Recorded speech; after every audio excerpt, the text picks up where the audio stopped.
Let's get into the past 2 years of Sleep When I'm Dead.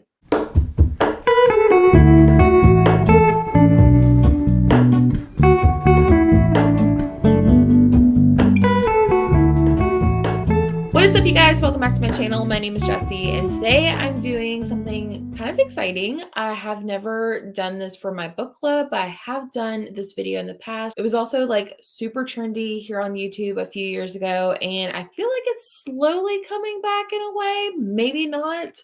But I am going to be tier ranking all of these Sleep When I'm Dead book club picks for the past 2 years. So we have 20 books to go through, so let's get into it. So as you can see, I have my tier ranking sheet right up here. There is the URL up at the top if you want to try to do your own tier ranking. But I'm using tiermaker.com to do this. And I have put all 20 books in chronological order. This is only ranking the books based on my enjoyment, not on the book club discussion or the co-host or anything like that. This is solely based on the book, but I will be commenting throughout the time of like memories and things like that. So let's get into it. So the first book I have is The Broken Girls by Simone St. James. To give a little background history of the book club, I actually started this as a backlist thriller book club, and that was the main focus, was to read backlist thrillers versus new releases. That has since changed, but this is why you'll see a few like older titles and then a few new releases. I will also have the playlist for all of the book club discussions down below in the description in case you guys are curious about that as well. All right, so now let's get into the ranking. So the first book I have is The Broken Girls by Simone St. James, and this was the official book club pick, and I did this with Sav from Riveting Reads, and it was such a fun time to like kick off the Sleep When I'm Dead book club discussion. And I'm so glad I was with her because I feel like we had been talking for quite a bit. So like it was very like natural conversation and flow. This one was a little different as well because it had a little bit of a paranormal aspect to it, which I was not really anticipating going into. I believe at the time I ranked this one either 3 or 4 stars as far as a Goodreads. So I'm going to put this one as good time memorable just because it does have like a special place in my heart for it. So yeah. All right, moving on to the next one. It is JT Ellison's Lie to Me. And this one was hosted with me and Haley from Haley Hughes. And this one was just okay for me. I think I'm going to put it in there. Again, loved the discussion with Haley. I feel like any type of like book discussion with her is always a good time. But I feel like she is just really good at like deep diving into the books and figuring out like what worked, what didn't work. And I think we both agreed that this one had very similar aspects of another very popular book that's in the thriller community. So for me, this was just okay. I mean, I had a great time discussing it with her. Actually, I had a great time with all of my co-hosts. I'm just going to throw that out there. But this story in particular was just okay for me. All right, the next one is I Let You Go by Claire McIntosh. And this one was hosted with me and Sarah from Sarah's Shelves. And this was such an interesting time because I honestly don't remember a lot of the book. I remember it being good for the first half, and then like the second half kind of fell through. So I think for this one, I am going to put in the disappointing, not what I was expecting, because I think I heard such amazing things about this one and this author. And I think me and Sarah were both disappointed about this. I think we both ranked it like 3 stars, both still on the more disappointing side. Moving on, I have Dying for Christmas, which was such a fun time to have a Christmas thriller. But Dying for Christmas was actually hosted with Gwen, which obviously y'all should know from all the times I've mentioned, and like we've been on each other's channels and stuff like that. So Dying for Christmas had such an interesting concept, but it was just not good. Honestly, I'm debating it between disappointing and 1 star awful. I didn't give it 1 star. I want to say I gave it 2, maybe 3. So just based on that memory, I'm going to put it in the disappointed, not what I was expecting. Okay, yeah, I'll put it in disappointed. So to kick off the next year, we did Glass Forest by Cynthia Swanson. And Marcy from Marcy Reads was actually my co-host at the time. And this one was kind of interesting because it had kind of like a historical element to it, which I'm not like a huge historical fiction person, but honestly, I'm kind of forgetting a lot of what the story was, so maybe I need to go back and rewatch my own book club discussion. But I think for overall, it was just okay, kind of neutral. Like I don't have bad memories and I don't have like good memories of it.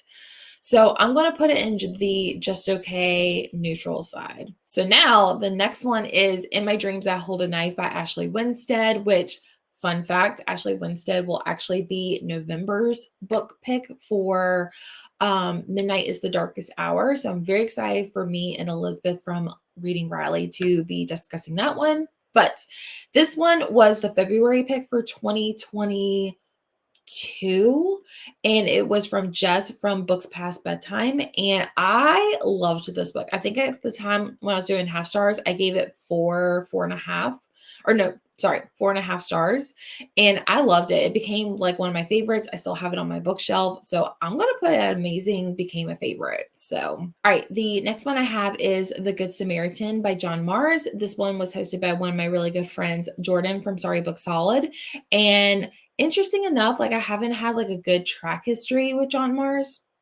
but I think this one is actually my favorite because it definitely had one of those like morally gray type of characters, and it was kind of like outlandish as far as like the plot and reveal. So I had such a good time. I'm going to put this in great time and memorable because it was such a good discussion. Next is The Family by Louise Jensen. And this one I actually DNF'd. And I think at this time I realized I was not into cults in my fiction books, and I'm still very hesitant about reading cult books. This one was co-hosted by Jacqueline from Jacqueline Wheeler, and I remember her having like not the best time, but not the greatest time with this one. And I know like she was really into cults at the time. And I honestly, because I DNF'd it, I have to put it in the 1 star. And in that conversation, like Jacqueline had actually went over like everything that I had missed. And honestly, I'm not disappointed that I made the decision to DNF. So I am putting it in the 1 star category. Next is The Good Lie by A.R. Torre. And like spoiler, I loved this one. I'm debating. I don't know if it's amazing, became a fave, or if it's memorable, good time. I'm thinking amazing. And I think the only reason why I'm kind of doubting that decision is because this is the only A.R. Torre book that I've actually not hated.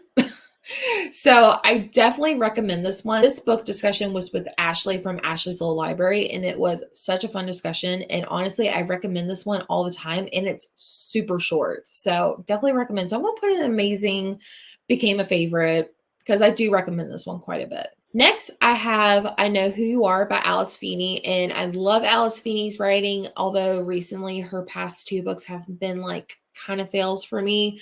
So, but this was actually a read for me. And me and Elizabeth from Reading Riley actually read this one and discussed it on my live show. And I remember loving it the first time I read it, but as a reread and then also during the discussion, I remember that it's not, I liked it. It's not a book I would recommend out of Alice Feeney's books, but I remember having such a good time the first time I read it, and then the second time I was like, So for that, I'm going to put it in just okay, neutral, and we'll just move on. Next, I have When I Was 10, and I think it's Fiona Cummings is the author. It's already cut it off right here.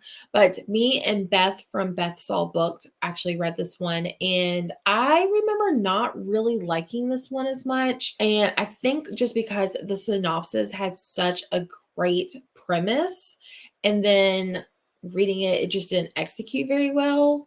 So I think I'm going to put that one in the disappointed, not what I was expecting category for that reason. Next, I have Karen Slaughter's Pieces of Her. And this one was really exciting because I had Gabby from Gabby Reads, but also I think it's Hulu or Netflix, the TV series was coming out. So I was like, ooh, perfect timing because I can read it, then watch it, and then do the discussion. I remember not liking the book, but I feel like the show did a really good job at the adaptation. And I think like visually seeing everything was really good. Karen Slaughter, I know, is like one of those like overall favorite authors that most people have, but for some reason, like I know her books are good. I just don't get the hype with it. So I'm actually going to put this one in the I'm going to put it in neutral because I don't have bad memories of it. I just don't have great memories. So we're just going to put it in the neutral section. Okay. Off the Deep End by Lucinda Berry. This one is going to be so freaking hard to categorize because although it's not like a favorite of mine and it wasn't like, especially out of Lucinda Berry books, it's not my favorite, but Lucinda Berry was on my live show and I could not have dreamt of a better experience. Lena, who is also another fan of Lucinda Berry's, was my co-host, and it was such a great time to like interview her and like talk about her writing process and stuff like that and do a little deeper dive into this book. It was so much fun. So, oh, do I put amazing or great time and memorable? You know what? Just because of the experience, it has to be in the top tier. I'm sorry, you cannot convince me otherwise. I also forgot to mention this is the January 2023 book pick, and this is when we started to do more new releases and things like that. So that's what kicked it off. Next, I have Malice House by Megan Shepherd and Keisha from A Book Like You, and I had read this one, and this was very interesting. It kind of led a little into like the horror section, but not too much. And honestly, I felt like it was going to be a lot thrillery and like, I don't know, like I feel like the setting was great. The thriller aspect just wasn't to my liking. I'm debating between 1 star and disappointed, but I think I'm going to put in disappointed just because I was expecting something and it just wasn't what I wanted. So it's not the book's fault. I think I just went into the book expecting something else. Next is The Villa by Rachel Hawkins. Jordan from Sorry Book Solid came back and did a book club discussion with me on this one. And this one is interesting because I remember the other 2 books by this author is Reckless Girls and The Wife Upstairs. I loved The Wife Upstairs. Jordan did not. Jordan liked Reckless Girls. I did not. So I thought it was fun to do The Villa. That way we can like, you know, see exactly like what, like be the tiebreaker in a way. And I think we both agreed that this was just not it for us. And I think we both said this was like 3rd out of all 3 books by Rachel Harrison. I'll have to go back and double check. So I'm going to put this one in the neutral section, just okay. And I'm fine with that. Okay, next is The Writing Retreat by Julia Barnes. I know this book has been quite popular this year, and Liv from Liv's Library was my co-host. And I just heard like such great things. And then while I was reading it, I was like, okay, I feel like I'm hearing more negative things. And I can see why. I felt like this one was just a little over the top, kind of had an outlandish storyline. I don't know, like I feel bad putting it there though, but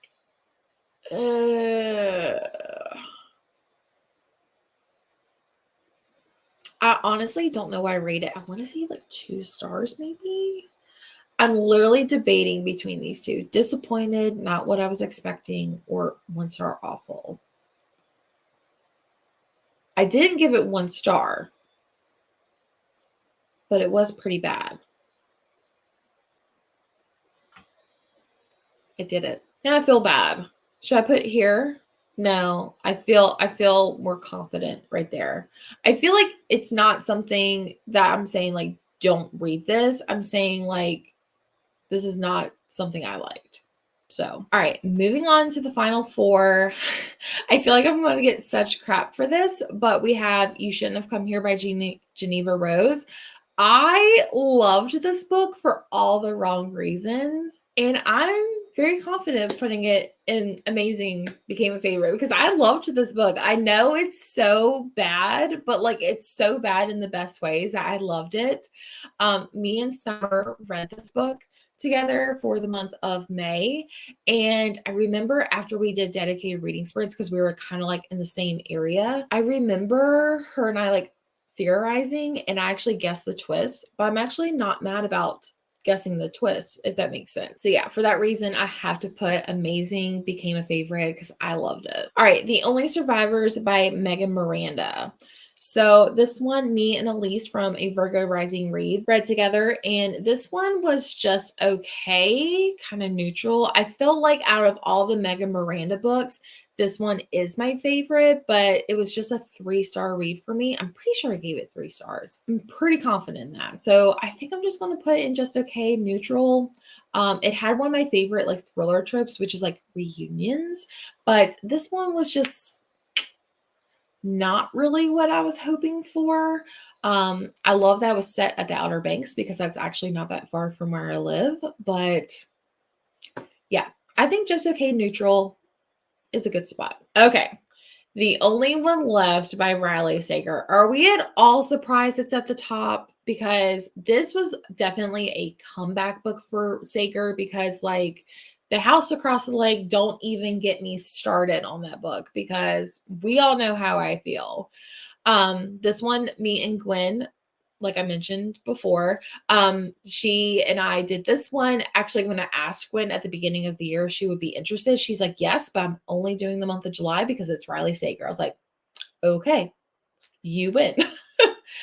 So I had to put it at the top just because it was so good. I felt like it's not my favorite Riley Sager. I feel like after reading The House Across the Lake and then reading this one, it was definitely like a 180 for me. So I had to put it at the very top. So I'm very confident in this one. And then lastly was the August pick for A Twisted Love Story by Samantha Downing.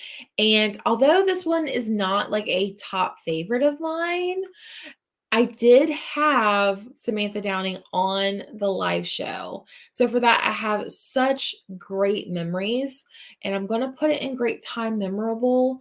Although I loved talking to her, I just didn't love the story as much. And I know me and Rachel from Happy Go Lovely Sleeves really enjoyed talking to her, getting to know her thought process, and just she's just so down to earth. Loved it. The story, however, it's not like a typical thriller, which is not a bad thing, but I think as I was reading it, I was like, I don't know, like it is a good book. I highly recommend picking it up and giving it a shot. However, I just expected a little bit more from Samantha Downing just because I loved her other books before, but I had such a great time reading this and getting to know the author. All right, guys. So that is me ranking all of the Sleep When I'm Dead book club picks. I hope you guys enjoyed this video. Maybe since we're starting the 3rd year, maybe for the next year, I can come back and do the next 12 books that we'll be doing. Thank you guys so much for watching this. If you've made it to this part of the video, go ahead and leave drop a comment down below, leaving the ghost emoji, but also let me know which book of my book club was your favorite, or if there's a book on here that you're interested in reading. Thank you guys so much for watching, and I will see you guys in the next one. Bye.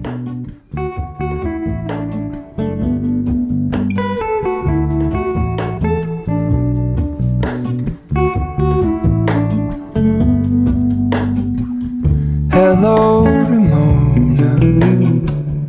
I can't shake the simplest feeling